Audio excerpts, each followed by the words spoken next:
it's schizophrenic to think that you can store value and exchange with the same thing. So this is my belief. Also, there are many ideas, Demurrage, for example. So you can put a tax on holding coins. So they decrease value over time with a fixed known rate, and then you have a currency that always flows because it's losing value and it's forced. This is my answer. Do you think like alternative currencies can be as good as we want, P2P and solve all the problems we just stated, can actually be widely adopted if it's not backed by a huge government power? Absolutely yes. Absolutely yes. Because the government backing actually breaks down to people accept. Like government backing is useful because government forces people to accept. But what creates the value of the currency is acceptance. It's not the government. The government forces you to accept it. But you create the value. So if a new technology that is efficient and interesting and exciting comes across and people accept that as a currency, it can get, a pretty huge value. It's, I absolutely, if you think about the fact that Facebook has around 800 million users, they use Facebook, there is no reason why they could not accept a currency. And that would make it one of the most widely accepted currencies in the world. So I do believe that. Do you think that this protocol can fix human greed as well? Yes, because... Sorry, repeat the question?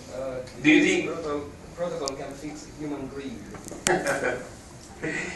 Yes, very nice question. Absolutely yes. Humans behave according to the system they are put into. So if you put humans in a scarce resource environment, their behavior will be greedy because it's your life or my life.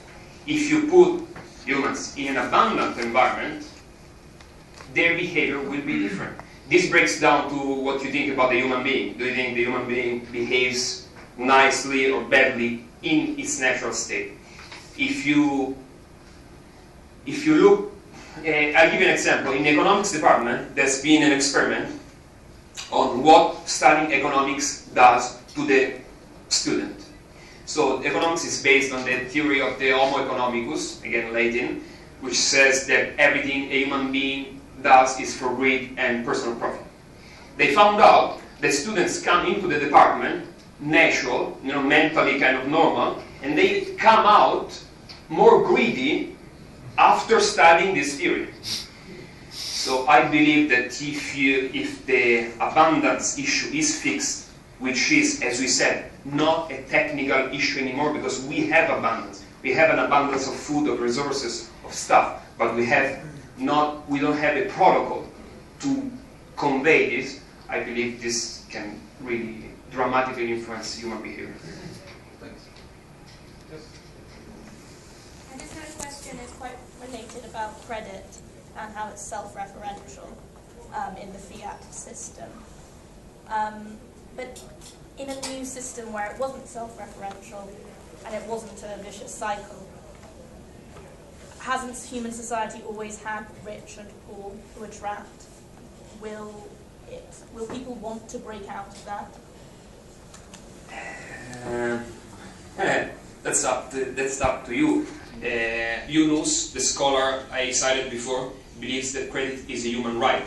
So basically what he's proven with his work is that poor or rich is not about wealth, but it's about creativity.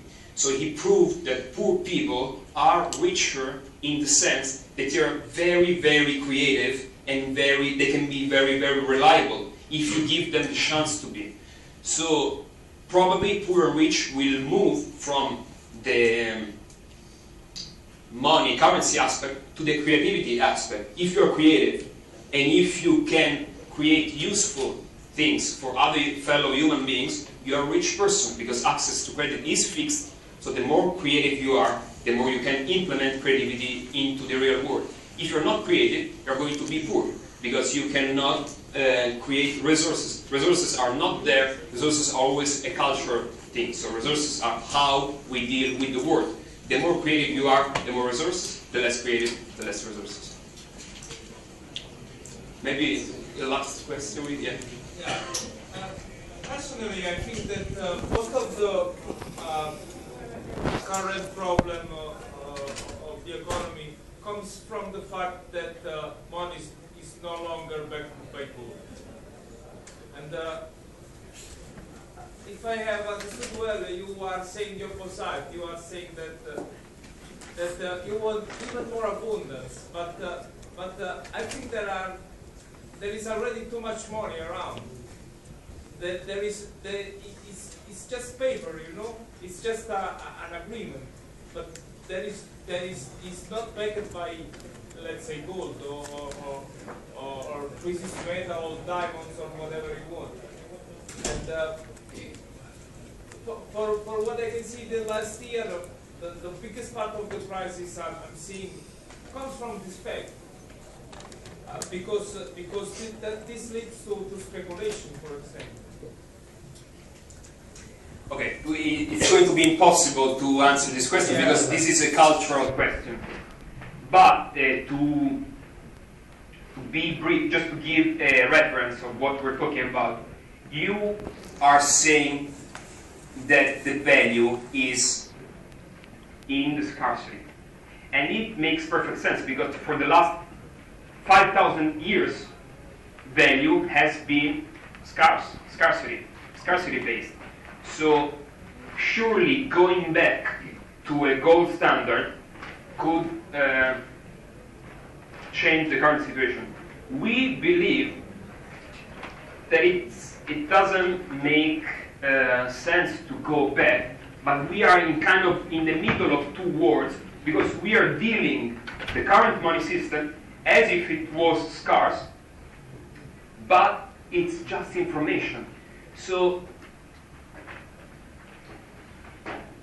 if you think at how money is issued into existence, is sold into existence, it doesn't make any sense. Because it makes sense to sell gold if you loan it. That's my point. But then, at this point, we have two ways. We can go backwards, which is what you propose, which I understand, or you can go forward into a future which is unclear. I do understand that it's unclear, but it is possible. It is possible. But we'll talk about it later, you know. We could talk about it for years. Yeah, I know. Okay, if there's any other last question, otherwise I think we're done for this. Okay, thank you very much.